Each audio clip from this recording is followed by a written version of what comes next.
नमस्कार, मी लाईव्ह आली आहे। रुपाली पाटील आणि तिची बहीण, मावशी, मैत्रीण कोण मला माहिती नाही आणि तिचा भाऊ, तिचे सगळेजण इथे मला मारहाण करतायत। माझ्या घरात घुसून त्यांनी मला मारहाण केलेली आहे। केवळ मी काल एक पोस्ट आणि माझं वैयक्तिक मत एक लोकशाही म्हणून मान्य केलेलं आहे। त्यामुळे लवकरात लवकर हा व्हिडिओ सगळीकडे शेअर केला। रुपाली पाटीलनी केलेलं आहे हे सगळं, माझी अवस्था रुपाली पाटील हिने केलेली आहे आणि तिची बहीण प्रिया पाटील तिने त्या कुत्रीला बरोबर पाठवून हे सगळं कारस्थान केलेलं आहे। तुम्ही याची दखल घ्या। नमस्कार, मी लाईव्ह आली आहे। रुपाली पाटील आणि तिची बहीण, मावशी, मैत्रीण कोण मला माहिती नाही आणि तिचा भाऊ, तिचे सगळेजण इथे मला मारहाण करतायत। माझ्या घरात घुसून त्यांनी मला मारहाण केलेली आहे। केवळ मी काल एक पोस्ट आणि माझं वैयक्तिक मत एक लोकशाही म्हणून मान्य केलेलं आहे। त्यामुळे लवकरात लवकर हा व्हिडिओ सगळीकडे शेअर केला।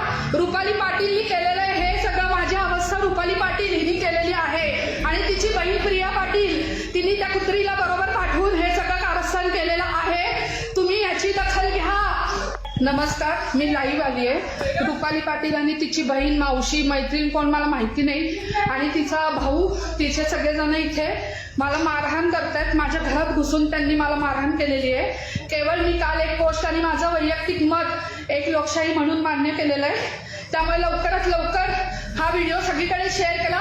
रुपाली पाटीलनी केलेलं आहे हे सगळं, माझी अवस्था रुपाली पाटील हिने केलेली आहे आणि तिची बहीण प्रिया पाटील तिने त्या कुत्रीला बरोबर पाठवून हे सगळं कारस्थान केलेलं आहे। तुम्ही याची दखल घ्या। नमस्कार, मी माधवी खंडाळकर। आज दिवसभरामध्ये जे काही चाललेलं आहे त्याच्यात कुठलीही राजकीय घडामोडी नव्हती। मी रुपाली पाटील असू दे, प्रिया पाटील असू दे, आम्ही खूप लहानपणापासून एकत्र होतो। काही गैरसमजुतीमधून आणि काही गोष्टींमधनं हे वादविवाद वाढत चालले होते।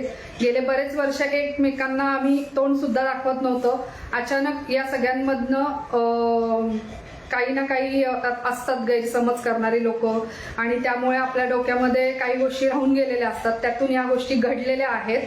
तर ते सगळे वाद आम्ही आता पर्सनली एक परिवार समजून मिटवत आहे। त्यामुळे प्लीज याचं कोणी कुठल्याही प्रकारचं राजकारण करू नये असं मी सगळ्यांना विनंती करते। धन्यवाद।